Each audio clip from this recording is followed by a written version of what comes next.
మత్స్యకారులతో చర్చించాకే అనకాపల్లి జిల్లాలో bulk drug park పనులు చేపడతామని, అప్పటిదాకా పనులు నిలిపివేయాలని హోంమంత్రి అనిత ఆదేశాలు జారీ చేశారు. అంతకుముందు బల్క్ డ్రగ్ పార్క్ వద్దంటూ అనకాపల్లి జిల్లా నక్కపల్లి మండలం రాజయ్యపేట వద్ద అనిత వాహనాన్ని మత్స్యకారులు అడ్డుకున్నారు.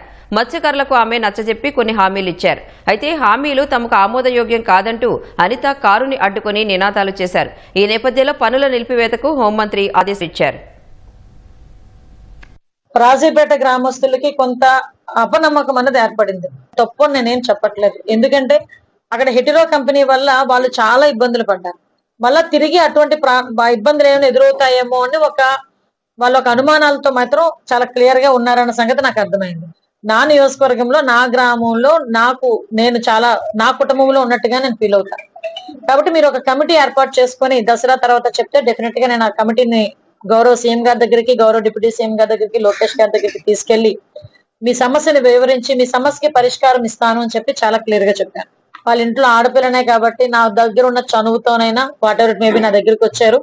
అక్కడ నేను ఏదో ఫోర్స్ ఉపయోగించుకోనో లేకపోతే ఇంకో కారు ఎక్కేసో నేను రాలా.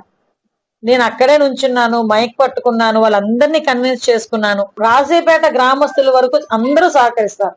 వాళ్ళని బయట నుంచి వచ్చిన వాళ్ళు కొంతమంది రెచ్చగొట్టే ధోరణిలో వ్యవహరిస్తున్నారు.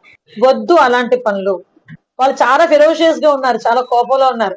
అయినా ఈ రోజు నా మాట విని ఈ రోజు నేను ఎక్కడి నుంచో పారిపోయి రావాల్సిన అవసరం లేదు. నేను వేరే వెహికల్ తీసుకొచ్చి 5 నిమిషాల పని పోలీస్ డిపార్ట్మెంట్ వాళ్ళకి నన్ను వేరే వెహికల్ తీసుకొచ్చి వేరే రూట్ తీసుకెళ్ళడానికి. కానీ నేను వద్దన్నా.